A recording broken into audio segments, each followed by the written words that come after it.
Enjoying Life Over the Road, a community that champions adventure, innovation, and well-being. Welcome to Enjoying Life OTR. My name is Cindy Tunstall and I'm your host. Today my guest is Kelline Jones. She's an incredible woman and I can't wait for you to hear her story. She truly is enjoying life OTR, but she's also had to endure some pretty traumatic events and even seen some things that were pretty upsetting. But I love her attitude. I love the way that she approaches obstacles and the way that she perseveres when things get tough, and just amazing. She's also had some incredible encounters with wildlife while out there and seen some crazy pets in the trucks. So I really enjoyed this conversation. She's a lot of fun, and I know you're going to enjoy getting to hear her story. Welcome to the show, Kelline. Hi. Well, it's so nice to meet you, and I'm looking forward to sharing your story. Tell us a little bit about your background. How long have you been in the trucking industry? I've been driving for about 4.5 years. I come from a background of office work. I have a double bachelor's in accounting and business. Got tired of the office and started driving Uber and Lyft. Got tired of driving around in circles, and so I looked into driving further and found the trucking industry. And did you know anybody that was doing this type of work, or this is the first time you just jumped in? Well, I kind of jumped in. I mean, my grandpa, he was a truck driver. He retired, actually, and only worked for Snyder. So there was that. My grandpa had passed away before I became a truck driver. I'm the only grandchild of his that is a truck driver. And other than that, I didn't really know anybody until I started looking into the trucking world and then realized a friend of mine, that's what she did.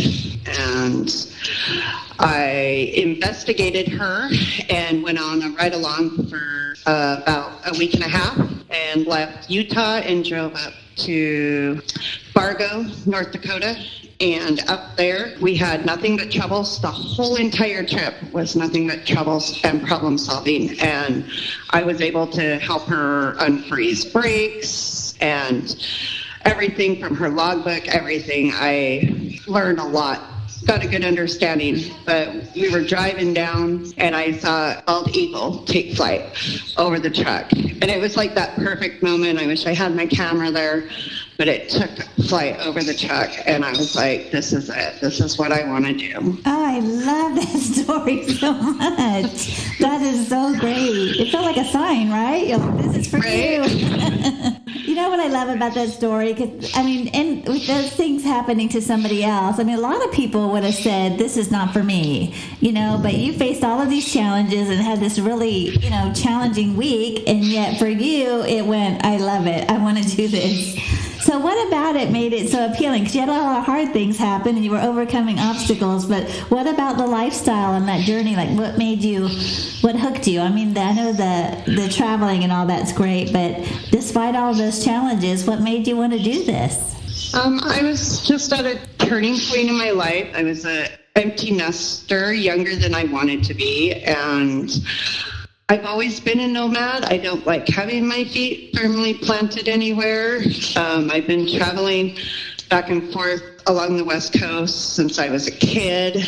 And when I saw an opportunity to go different places, I really had never been back east. I flew into Indiana for training once and had a blast, and I just saw the opportunity to go places I've never been. And I was at, a cross point in my marriage where I didn't know what I wanted, if I wanted it or not. And we had a kind of a difficult bump, and we were trying to figure that out, and we needed space. And this was the way that I could do it without, becoming homeless or having to move onto a friend's couch or something like that at 40 years old. I didn't want to do any of that. So I went to Phoenix, and I think I went like in June, May in the heat, and never had been there and busted my butt, and that was an adventure in its own. And I just,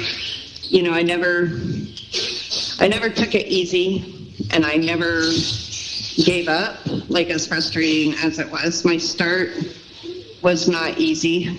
I mean, my backing was okay, but my first training experience was horrible.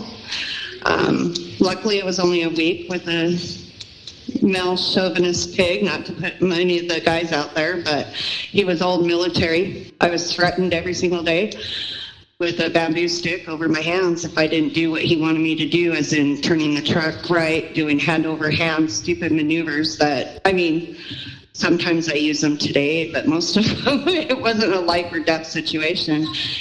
It was very, very, very stressful. Every night I cried into the phone to my husband and then got up the next day and did it again. You know, I hate to hear that story, but, you know, it's not uncommon. I mean, I've heard some horror stories for people during training, and then once in a while there's some really great trainers that do great work out there and are very encouraging and supportive, but there's a lot that aren't great. So I think it says a lot about your character. You know, you persevere, you have a desire to be independent, be able to take care of yourself, and however awful that experience was for you, you were able to stay focused on what you wanted to do and even realize that this is short term. You know, I'm not going to be with this guy forever, and you were able to persevere through a really difficult time. So I really admire that about you. It's really great. That's the biggest thing. Anybody that asks me about training, or, you know, I'm on a few sites on Facebook, and I see that it's really hard. Training is hard. It's something that we don't know how to do, and somebody else is trying to explain, and some people are really good at it. And one thing I found in the trucking world is a lot of us are antisocial. That's what we want to be, solitaire, you know, drivers and things like that. And so when I see women, you know, I want to give up, I want to get another trainer. This is the thing, is all of us have to put in that time. It seems forever, but it's really a short period of time, and then you get your own truck, and you can set your own rules, and you can drive the way that you want to drive that ship. And if you persevere through whatever situation, of course, you know, if they're actually leading you, or, you know, other circumstances, obviously those are unhealthy. But for the most part, grin and bear it, do your time, then you can do whatever you want. But if you quit and you go somewhere else, you just have to go through it again, and it just makes it longer and longer, and it never seems to get better, I see. Well, that's a good point that you're making. There are some legitimate abuses that are happening in the situation, and I think we've both heard stories about that. But where women were attacked and assaulted in the truck, and so that definitely goes on. So we're not saying to overlook that. Let's be clear on that. So I'm glad that you said that sidebar. But it's true. There's some really bad experiences, but you know, there are some things. There's just personality, and like you said, they're just not really cut out for that type of to be an encourager. I just wanted to jump in here real quick. I think we can all agree that the behavior that Kelline had to endure during her training experience is not acceptable and not good. If something like this is happening to you, in whatever degree, I would encourage you first to tell someone else that you know and trust about what's happening, so that together you can make the decision about what is the best way for you to proceed. Every situation is different, and no matter what happens or what the outcome is, you'll want the support of somebody that you trust while you're going through it and walking through the consequences of your next steps. So get some counsel, get some advice, and do what's best for you. And by all means, please be safe out there. Okay, let's get back to our conversation with Kelline, because it's a good one, and I know you're going to enjoy the rest of the show. Okay, well, tell me about your career. So you driving dry van or reefer? What kind of truck are you driving now? Right now, I'm driving a reefer. I've driven doubles, triples, dry van. I've done LTL. Currently, I pretty much do coast to coast. I've worked for a few different companies. You know, each one has its strengths, you know. And I was going to say, I'm really grateful, though, for my trainer that I did start out with, even though it was stressful at first. Now that I have experience, though, he got me over that fear of everybody watching you, you know, when you're backing up, and, you know, being able to have a voice and know what's not okay and what is okay. Being a woman in a man's world kind of thing, you kind of have to hold yourself a little bit differently. At least I feel like I need to, you know, to keep yourself stiff and to let them know, hey, I can do this. You know, I'm one of those girls, that don't let guys do stuff for me. You know, like I back my trailer when I do team with my husband, which I've done here and there. You know, we do 50% of the work. You know, the only thing he might do if he's up is hit a trailer, because I hate backing up into a trailer because I don't like loud noises. So he might do that for me just to be nice. But most of the time, you know, we share 50% of the workload.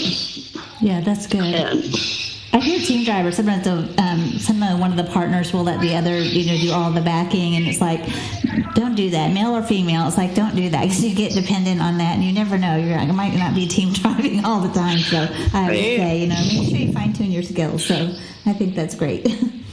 Well, I just had a friend that team drived her whole driving career with her husband, and unfortunately, she just lost her husband, and she's like having to do everything by herself. Luckily, she was one that backed, and, you know, they shared 50% of the workload and everything. Good. So she knows how to do it.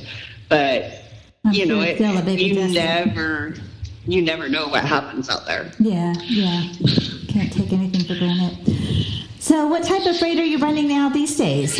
Right now, I have frozen chickens.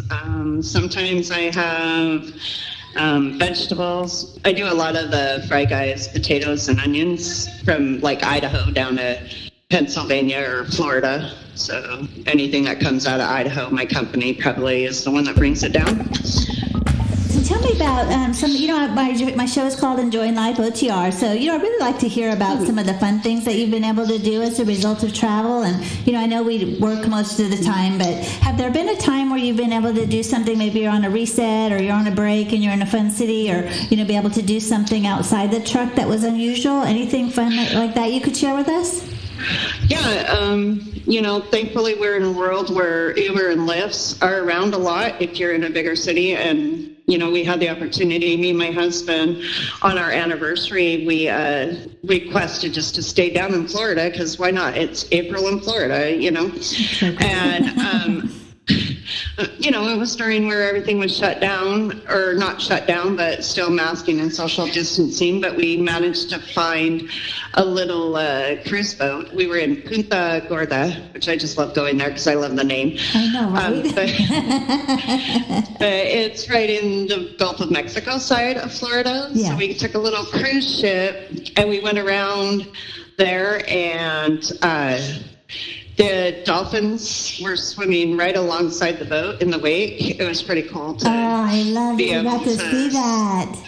To see that. And, you know, we stayed in a hotel and everything. We were able to, you know, we always call ahead and find parking. We've done that a few times because we're a team, and sometimes we don't want to get out of our 10 by 10 cell and, you know, let the dog run around. And he got to go on the beach and chase the waves, which was the first time that he actually enjoyed the beach. We took him once in California on the trip.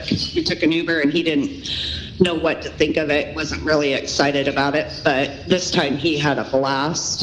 What kind of dog maybe he just likes, he's a mini Dachshund Yorkie mix. Aw, so, you got a little tiny one.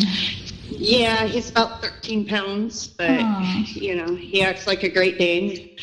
So yeah, we had a dachshund. It's like surprising that little dog was I thought it was a big dog. Always kind of made me laugh. Like, you're kind of a bully for such a little girl. We also get the ability of taking our grandkids with us. We won't take them if they're not over the age of 13, because I love my grandkids, but I have to work for a living and I don't want to babysit while I'm working. So one of my grandsons, it was his first time on the truck, and he lucked out this time because we left from Utah. We went to Florida. We Ubered down to Riviera Beach, and we got to play in the ocean for a quick hour, and he collected tons of seashells. And then we met a really cool Uber lady, and she turned off her Uber and took us around and took us for ice cream. Well, I took her for ice cream, but we went for ice cream with him and everything, and kind of drove around the area a little bit, showed him some of the city, because she turned out she was from Vegas, where he's from, and so that was a lot of fun. And, those type of things, are memories that we get to have together, and we get to know each other a little bit better, spending that time together in the truck. I know, and that's so important too, especially when they start getting a little bit older, and it's something different that you could do with your grandkids. I really love that you do that. That's so amazing. Did you take them places that they've never been?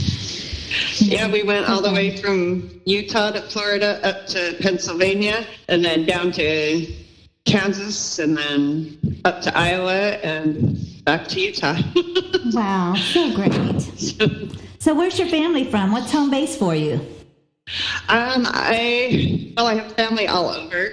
I grew up in Vancouver, British Columbia, but I'm from Utah. That's another great thing about this, is I have family everywhere. If we have time on the load, a lot of times, we have family that lives in Nebraska, and we just say, hey, we're going to do our 10 here. We get out and we go to dinner with them. And then I have family in Georgia. I've stopped and gone and seen them.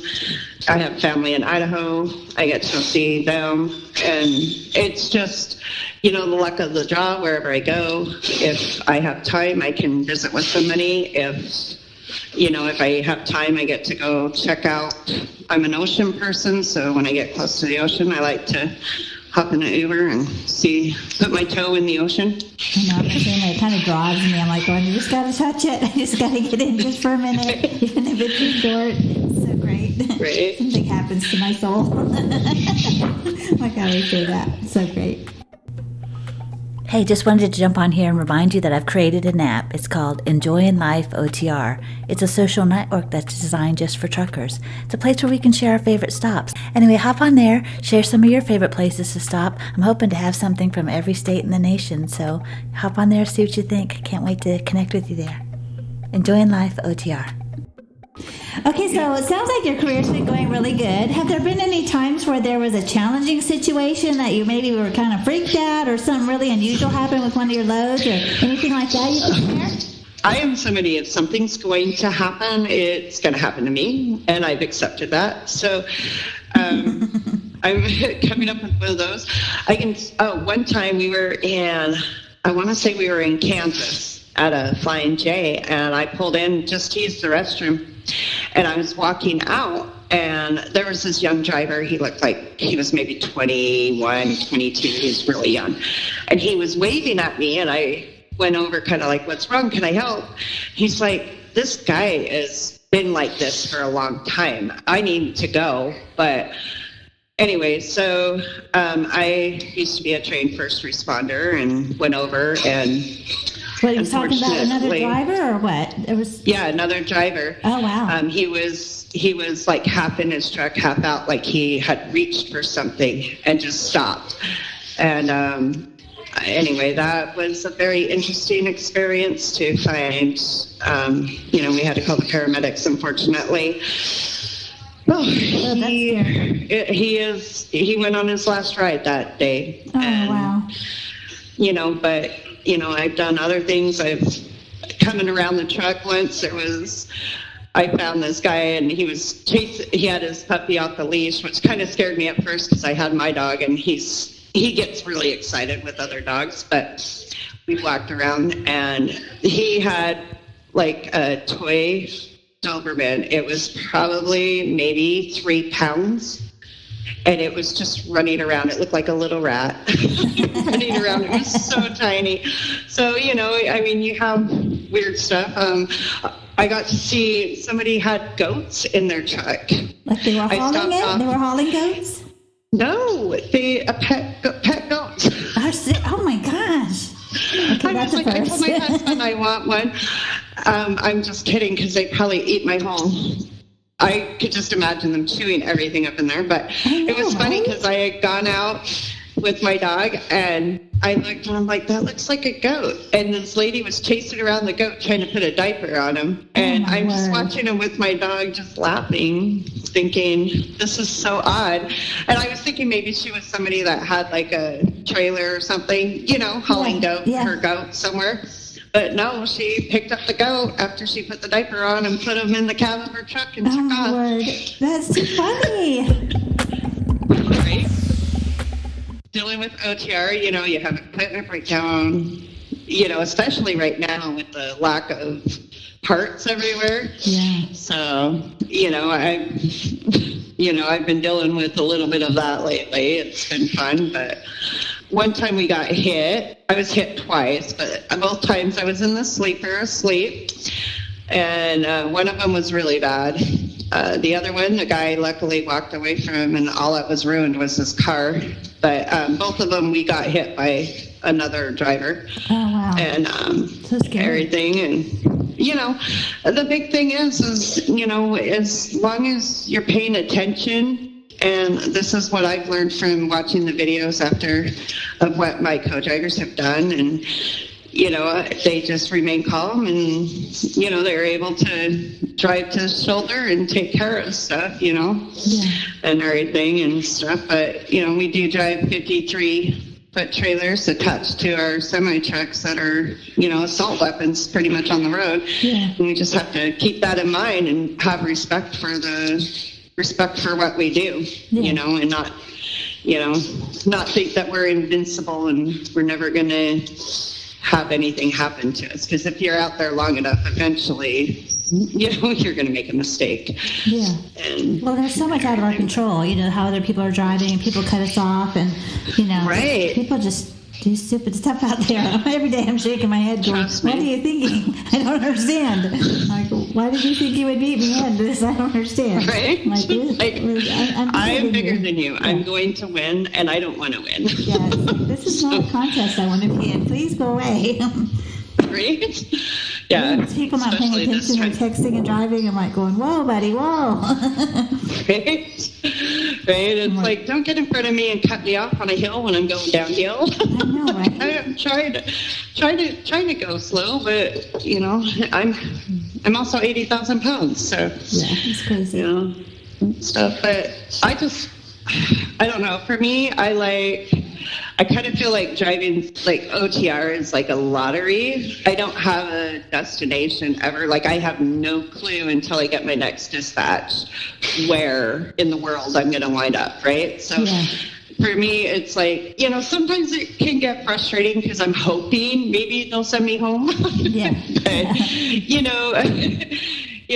to me, though, I've tried doing dedicated routes, still regional or something like that, and they're just not as fun. Yeah. I mean, I can tell you what's up and down the I-84 in Oregon and Idaho like the back of my hand. I used to drive that for a year.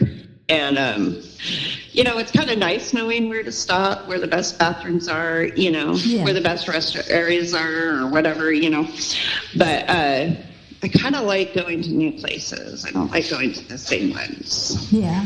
I don't know. I like the adventure side of it. I was listening to this book on Audible, and it's a health book. It's mainly talking about diet and how it affects your body, but it seems to steep into other topics. But one of the things it was talking about for your own brain health and your own physical well-being is like that you should really get out of your comfort zone, and it's important to stretch yourself in that way and continue to do that. And instead of, as we get older, we get more comfortable and we like to just kind of get into a routine. And it talked about the value of trying something new and going to new places. And I thought that even for myself, it's like I'm going in a new city, like I don't know my way around the city, or even into a new dock that's a challenging space to get into or something. And I thought I just loved hearing that. I'm like going, I do really love that. Like, I love stretching myself to try new things and to see new places. Of course, all the scenery everywhere is great. So, seeing the different parts of the country, it's so amazing where we really get to travel. So great. Well, coming up, like going over, I just remember like when you hit something really pretty for the first time, or when the sun, it's just the perfect picture of something, right? Like coming down after, Spokane is so boring right there, but then as soon as you hit Coeur d'Alene or 4th of July Pass, you're just like in awe. Like, it is so beautiful. Or, the Chattanooga Hills there. I love driving in that area. It is just unbelievably gorgeous. Seeing from coast to coast all of the different, ranges of mountains and hills and trees, like how the trees are so different in one area than the other one and everything. I don't think I got that appreciation for this country, until I got to see it with my own eyes. Yeah, I traveled a lot when I was growing up. My dad was in the Navy, so we moved around a lot. So I felt like I had a pretty good appreciation for the diversity of the nation.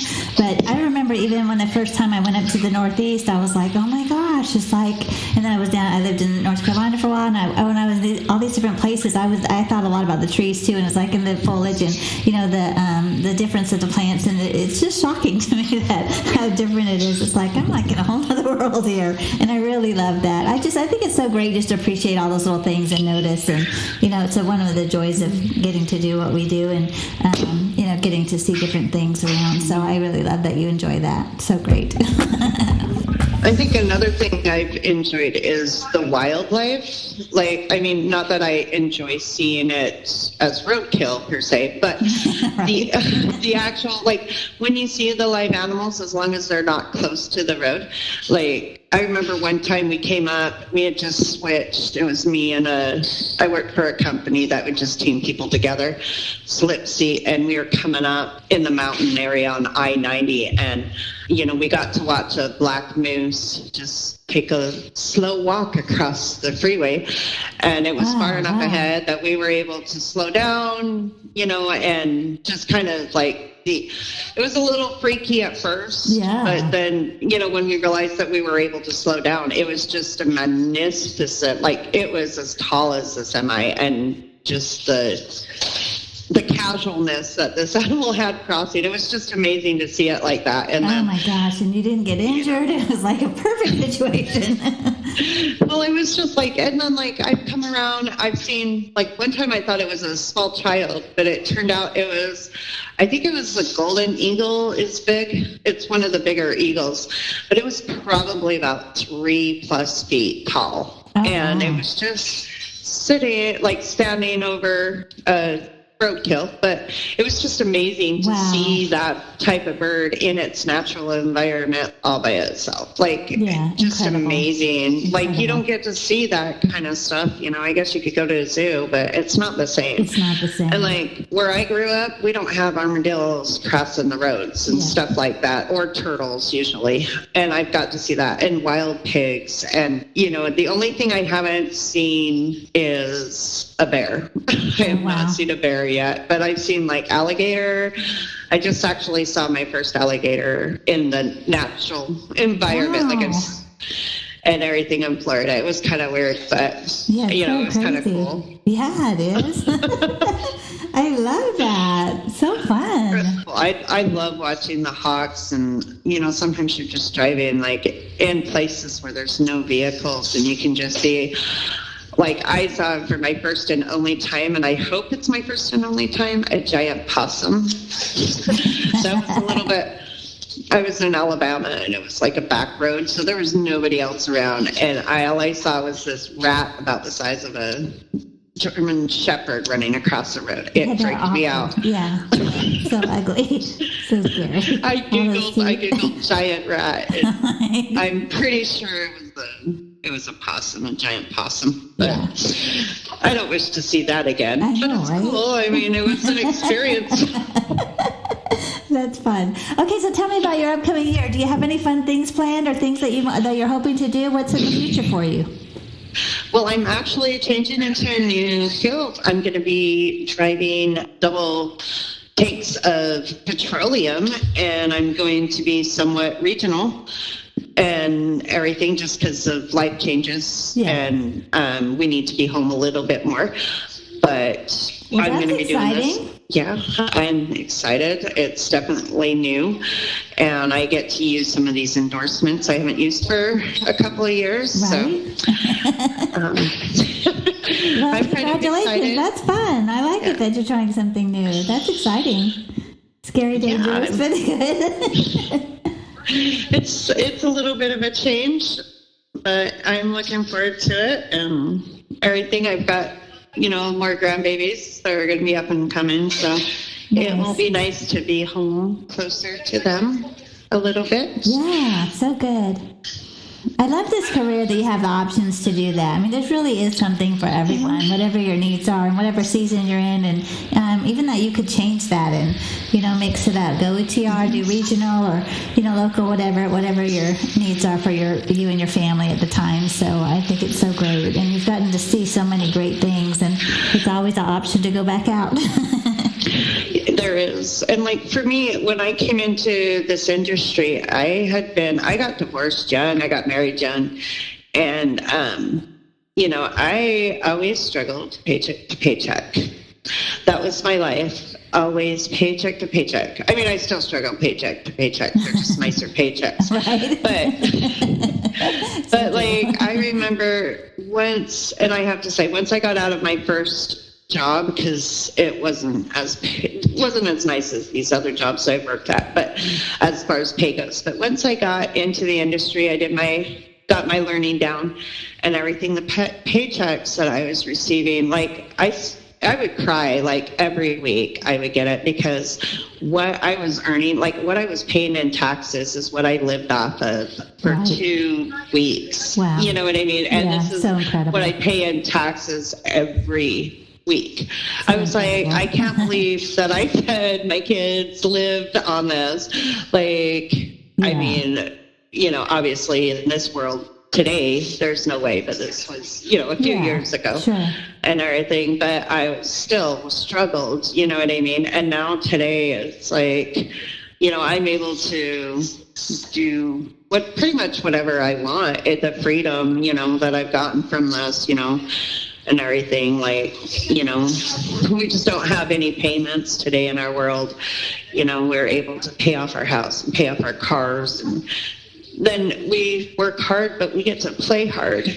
I'm no longer having to take the Greyhound places to go visit people. I can afford to fly, and I can take taxis or Ubers or Lyfts and everything today. I don't have to always have to drive everywhere. It's kind of nice. For me, that's luxury, because I didn't have that 20 years ago, 10 years ago, Well, Kelly, I've enjoyed meeting you. I love hearing your stories. You're a great storyteller. Anything else you want to share with us before we wrap up?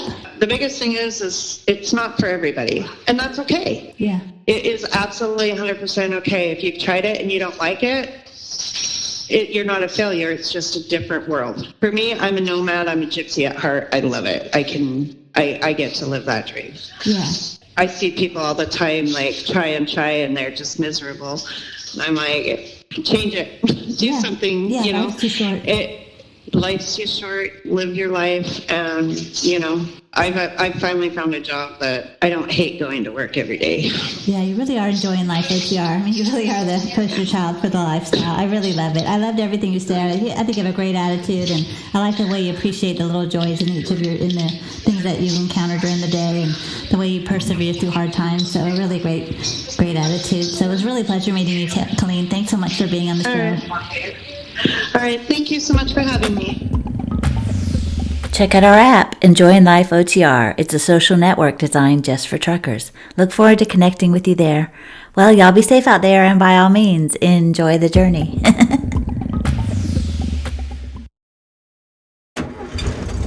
Enjoying Life Over the Road, a community that champions adventure, innovation, and well-being.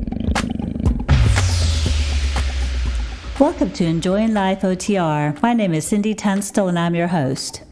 Today, my guest is Kelline Jones. She's an incredible woman, and I can't wait for you to hear her story. She truly is enjoying life OTR, but she's also had to endure some pretty traumatic events and even seen some things that were pretty upsetting.